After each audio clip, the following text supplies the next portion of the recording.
Mas você está tão acostumado às vezes, pelo hábito de pegar fonte bivolt, vai jogando lá para ligar, né? Mas algumas fontes têm o que? Seletor. Muda para 110 ou 220, né? Então aí você chega lá e a fonte já vem de fábrica, né? Muitas das vezes você compra ela bem nova, né? Ela está na posição o quê? 220 ou 230 volts. Aí tu vai naquele cliente lá, tu não sabe se a casa do cliente está com a voltagem 220 ou 115, não é isso? Aí tu joga essa fonte, por exemplo, 220 ou 230 volts na tensão de 115, 110 volts. O que é que vai acontecer na hora que você fazer um teste nela? Vamos lá. Tomada, eu já tinha falado, a tomada vai variar entre quanto aqui? Ó? Na região 110, 127 volts.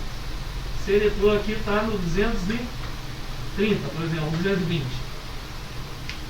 Ela liga, ela vai armar, você vai dar um comando na placa para ligar ou fazer um testador de fonte ali. Ela liga. Ela vai rodar, né? Você colocou aqui o cabo de força e ela vai rodar, não vai? Não vai energizar se ela estiver boa? O que é que vai acontecer? Na hora que você ligar ela vai armar tudo, tá? Mas vai aparecer alguma coisa no computador? Vídeo? Então, outro lance. Se você tiver aqui na região lá do cara, que pode acontecer aqui no Rio mesmo, né? O cara tá com a tomada virada lá 220 e tua posição aqui já estava selecionada para 115. Olha só o cuidado aqui, ó. Então tudo que vier na tua mão de periférico, qual o primeiro item que eu tinha ensinado para vocês? A inspeção que é? Visual. É muito importante você fazer uma inspeção visual. Então está envolvendo isso aqui, ó. A atenção, né? Você olhar o periférico e ter atenção. Esse periférico vai dar ou não, né? Naquela placa atualmente. Você vai ver se ela está virada 115, se a região da pessoa está 220, para poder selecionar a posição certa, né? Se caso a fonte não for o quê? Bivolt. Aí o que vai acontecer se você não tiver atenção nesse momento? Porque a atenção, o quê? A voltagem é maior, né? Do que a fonte, ela não vai aguentar, né? Essa carga, né? De energia, entendeu? Tá vendo como é importante a atenção no que está fazendo? Na placa-mãe, o que você tem que ter atenção? A inspeção tem que vir primeiro a visual. Saber se tem alguma coisa que é queimada, antes de ligar ela, não é isso? Um capacitor estourado, vazando. A poeira e a oxidação, não é isso? A poeira é uma das coisas, né, que pode acontecer muito defeito no computador. Então, por isso a gente separa a manutenção preventiva e a manutenção o quê? Corretiva. A preventiva você previne futuros defeitos. E um deles que vocês vão ter que checar é o quê? A poeira, né? Porque a poeira pode o quê? Queimar um circuito por dar um curto elétrico, por exemplo. Entendeu? Então tem que olhar aí, fazer essa inspeção visual. Manter o foco, né? Por exemplo, distração. A distração atrapalha, não é isso? Então, quando você vai para a bancada, você tem que dar foco no que está fazendo. Se você quer ser um profissional de excelência, né? Quer ter ali sempre cliente, você tem que se tornar um profissional de excelência, fazer o serviço correto, não é isso? Senão o cara não retorna para você. Então, foca o que está fazendo, sem distração, porque senão você não consegue resolver aquele problema, né? Do computador.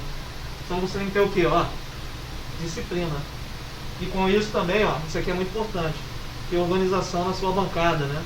Guardar as coisas certinho, né? Os parafusos, colocar a tua bancadinha bem organizada, né? Para você não se perder na hora da manutenção, né? Que às vezes o cara está na correria, isso acontece. Você se perde, cara, o que eu estou fazendo? Aí bate aquele lag, né? Cara, o que eu estou fazendo? Aí tu tem que pensar novamente para poder realizar de novo, entendeu? Aí gera o quê? Um tempo, né? Até você voltar para aquele esquema de novo, vai gerar um tempo. Tá? Então, o técnico de manutenção, ele se sente o que sempre? Ó, desafiado. É desafio. Né? Então, quando você se sente desafiado, você vai ter que ter o que? A vontade de solucionar o problema, né? Então, há uma diferença disso aqui, ó. O cara, quando vê que é muito trabalhoso o serviço, o que ele faz? Desiste. é diferente de você ter o quê? Persistir. Então, o serviço do técnico de manutenção é persistência, não é isso? Vocês viram aqui, deu errado, você tem periférico da reserva para resolver, vamos testar esse periférico aqui para ver se funciona. Às vezes o sistema processador, placa e memória não vai funcionar.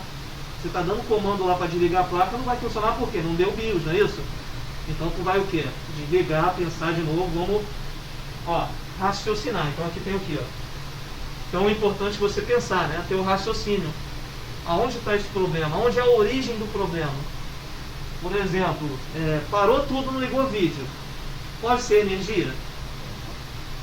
Pode ser o processador com problema, um curto na placa-mãe? Mas tu não sabe onde é, né? Então tu tem que saber os apontamentos. Onde eu vou? Qual é o primeiro periférico que eu posso ir? A energia, fonte, tomada, cabo, não é isso? Então você não tem que checar isso. Fusível queimado do estabilizador, fusível queimado do filtro de linha, a própria tomada pode estar com defeito, você tem que checar se tem tensão nela. Se o cabo de força está passando continuidade, não é isso? Sim. Tudo isso tem que ser realizado. É um check-up, né? É um checklist que tem que fazer. Então vai ter o quê? Trabalho. Você tem que ter trabalho. Vai ter o quê? Esforço. Raciocinar. Dedicação, né? Para você chegar ao quê? Então a gente está na área de soluções. Você não pode vir com problema, você tem que vir com a solução, entendeu? A área de solução. Então o patrão lá, muitas vezes o cara que vai entrar numa empresa não quer saber de como às vezes você vai resolver. Ele quer o quê? A solução, né? Você tem que ter essa solução. Qual ferramenta que você vai utilizar? Um multímetro, fechador de fonte, uma placa PC análise? Se você vai ter uma peça, um periférico da reserva para solucionar o problema, tudo isso tem que ser comunicado ao cliente ou ao patrão seu lá da empresa, o supervisor, né?